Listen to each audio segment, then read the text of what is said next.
Olá, meu nome é Josiana de Oliveira e eu sou doutoranda em Imunologia Básica Aplicada pela Faculdade de Medicina da USP de Ribeirão Preto.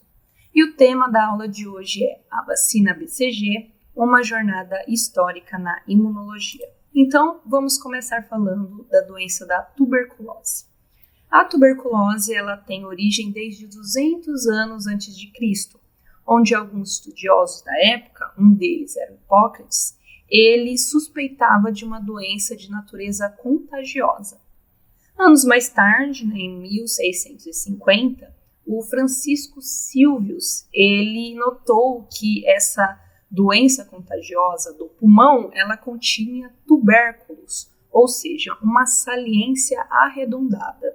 Daí veio o nome de tuberculose. Bom, esses tubérculos eles poderiam progredir para abscessos e cavidades. Como eu demonstro na imagem, na letra A gente tem o começo, o início da tuberculose, nós podemos ver um pontinho de abscesso no pulmão. Já em B, com a doença progredindo, a gente pode ver já uma cavidade no pulmão.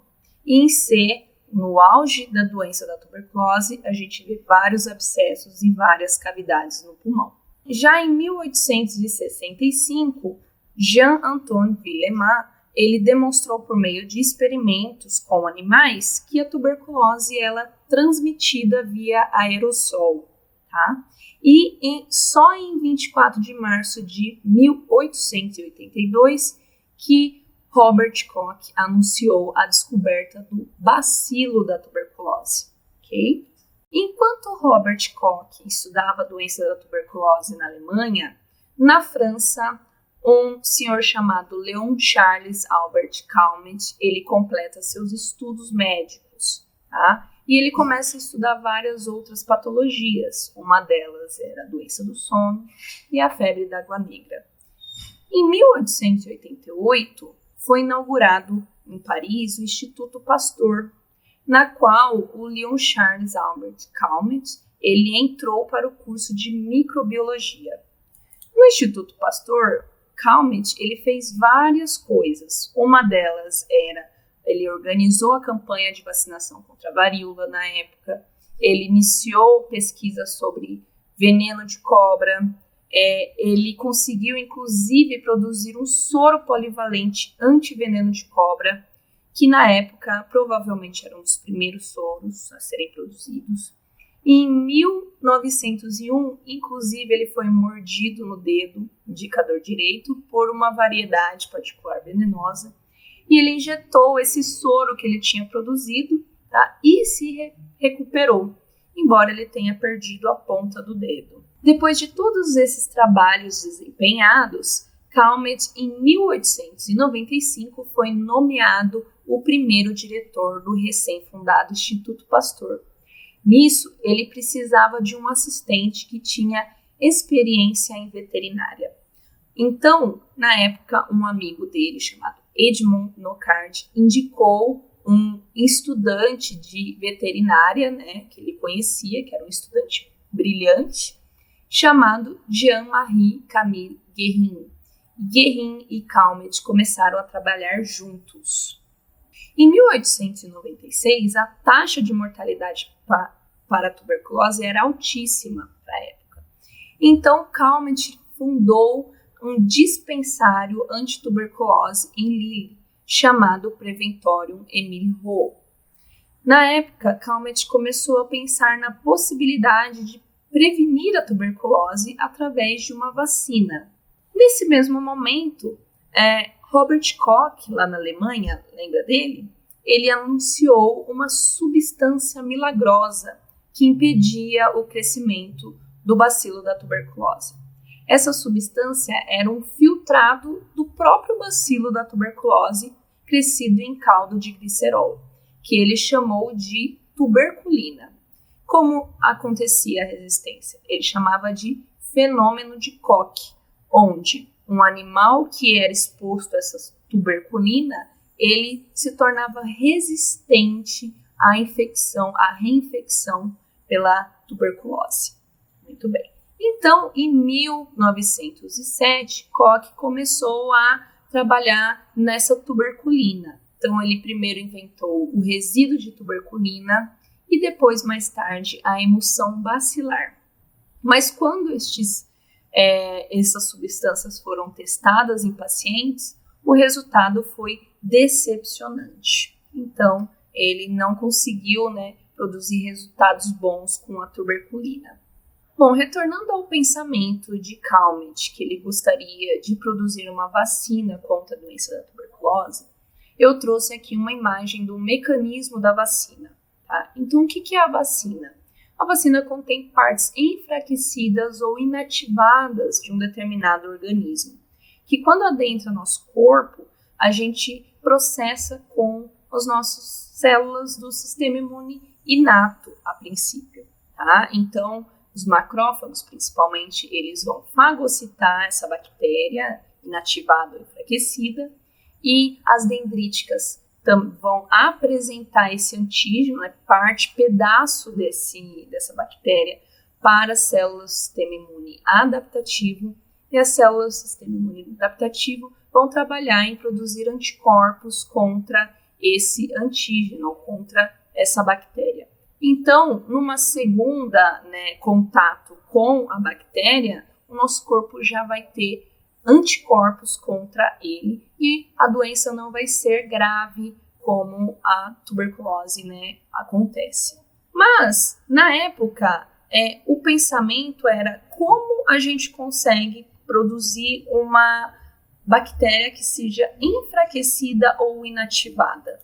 Então, Calmette e Guérin, eles pensaram em várias formas. Então, como seria o bacilo da tuberculose morto por fervura, por exemplo? Será que ele já seria uma bactéria enfraquecida? Eles tentaram também esse experimento, mas os resultados foram ineficazes. Então, eles pensaram, e se pequenas doses do bacilo retirado de tubérculo do humano ou do bovino infectado, ele pudesse ser essa vacina? Só que nessa pesquisa o resultado é que essa bactéria era muito agressiva, para quem recebesse essa vacina. Então, não poderia ser também. Aí um outro pensamento, uma outra hipótese seria: o bacilo da tuberculose virulenta humana reduzida foram usados para vacinar bovinos. Tá? Então, eles pegaram tuberculose humana e vacinaram em bovinos. Só que o resultado foi que esses organismos apareceram tardiamente no leite da vaca. E isso poderia também nos infectar. Muito bem. Eles pensaram numa outra hipótese. E se um organismo de baixa virulência, ou seja, enfraquecido, foi sendo obtido de tartarugas, mas a vacina era preparada a partir delas, com certeza não funcionou, porque tartarugas é um outro hospedeiro, diferente dos humanos. Bom, então eles pensaram numa outra hipótese, de atenuar a virulência do bacilo da tuberculose, mantendo-o no intestino de sanguessugas durante muitos meses. Mas também não teve muito sucesso. Então você vê quantos experimentos para enfraquecer ou inativar a bactéria da tuberculose. E foi em 1908 que eles começaram a trabalhar com uma cepa virulenta de bovinos, tá? Que estavam com a doença da tuberculose. E aí foi a origem da BCG, certo? Então, em 1913, quando eles estavam prontos para começar o ensaio de vacinação em bovinos, tá? Estourou a Primeira Guerra Mundial e eles tiveram que interromper a pesquisa. E eles retornaram em 1919 e eles fizeram cerca de 230 subculturas, tá? E então foi que eles conseguiram um bacilo da tuberculose que não conseguiu produzir a tuberculose progressiva, que era o objetivo, O objetivo era enfraquecer, o bacilo da tuberculose para que não progrida a doença na pessoa ou no bovino que foi injetado, essa cepa bovina. Foi aí, então, que começou a BCG. E a BCG, ela tem aí as iniciais de bacilo, tá? E C de Calmette e G de Guerin, que foram esses dois que trabalharam 11 anos aí na produção dessa vacina. Então, em 1921, eles fizeram o teste da vacina em humanos, ok? Eles administraram uma dose da BCG por via oral no bebê, olha a fotinha bonitinha do Calmette. E esse bebê ele não teve nenhuma sequela indesejável. Então, significa que os resultados foram ótimos, foram promissores. Desde então, o Instituto Pasteur de Lille iniciou a produção em massa da vacina da BCG. Foi só com a devastação da Segunda Guerra Mundial que resultou numa grande epidemia de tuberculose, tanto na Europa quanto na Ásia, que a BCG foi utilizada em grande escala. Bom, não só na França, né, no Instituto Pasteur de Lille, que essa vacina estava sendo produzida, tá? Em vários outros países estavam testando, né, o bacilo de uma forma enfraquecida para poder usar como vacina. Então, no Brasil, em 1924, foi produzido, né, essa cepa chamada Murió, tá? Na Rússia, a cepa russa, tá? Em 1924. Em Tóquio, no Japão, também foi produzido um bacilo enfraquecido para usar de vacina, tá? Em 1925, e em vários outros países. Bom, eu trouxe também os dados estatísticos, tá? Que demonstram que, desde então, quando a vacina da BCG ela foi utilizada, né, para vacinar em vários países, houve uma queda da mortalidade para a tuberculose, ok? E eu trouxe também um dado do Brasil, tá? Que desde então, quando a população foi vacinada, os bebês, né, foram vacinados, nós chegamos, inclusive, a uma época em que 100%, né, todos os bebês eram vacinados com a BCG, a queda da taxa de mortalidade da tuberculose, né, foi evidente.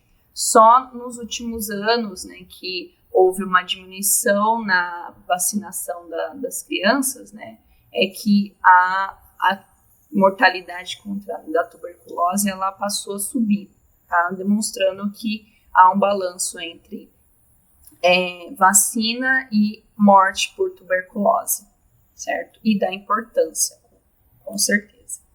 Eu trouxe aqui para finalizar a nossa aula que a vacina da BCG ela é associada a um risco reduzido de infecções agudas do trato respiratório inferior. Então, esse bacilo, ele não tem só a cara da tuberculose, tá? Mas ele previne também várias outras bactérias que são de trato respiratório inferior. Então, ela não só previne a tuberculose, como ela é importante para prevenir outras doenças. Por isso que ela é até hoje muito bem difundida, certo? Eu trouxe uma outra pesquisa aqui, que é a BCG, ela é altamente eficaz na prevenção da tuberculose miliar, que é um tipo de tuberculose, e de outro tipo que é a meningite tuberculosa, em crianças, tá? Mas ela é menos eficaz contra doenças pulmonares em adultos. Isso nos dá a entender que a BCG ela consegue prevenir a tuberculose em crianças, mas que a gente não tem uma prevenção para a tuberculose adulta. Bom, então eu agradeço pela aula de hoje, agradeço também a Casa da Ciência, que deu essa oportunidade para a gente fazer esse vídeo, e espero que vocês tenham aprendido um pouco mais sobre a história da BCG.